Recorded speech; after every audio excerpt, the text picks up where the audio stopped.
Hormanglar, ko'rgazma tayyorgarliklar qanaqa bo'lyapti? Salomat bo'ling. Rang katalog tayyorlagandim. Hozir raqamlar bilan tekshirib chiqaman bitta-bitta. Zo'r. Shunaqa ko'rinishda. Davom etamiz. Xo'p, Sabina, sizda nimalar bor?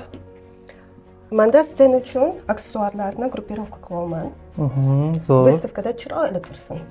Bo'ldi, zo'r. O'zingiz bilib, chiroyli qilib ularni taxlang. Xo'p. Albatta. Bu yoqda ham mana ancha narsa yig'ib qo'yibsizlar. Mana bitta futbolkalar tayyorlab qo'yishibdi vestikaga. Chiroyli yoqalar bilan. Va qaranglar, 14, 15, 16 may kunlari O'zexpo markaz pavilyonida 24 xalqaro to'qimachilik va moda sanoati ko'rgazmasiga hamma mijozlarni mana shu taklifnomalar bilan taklif qilib qolamiz va hammaga tarqatamiz. Bizning hamkorlar, mijozlar, yaqinlarimiz, do'stlarimiz kim bo'lsa hammani taklif qilib qolamiz. Xo'p. Mana bu otkritkalarni oling, hammaga chiroyli qilib tarqatasizlar. Хорошо? Хорошо. Давай, davom etamiz. Zo'r.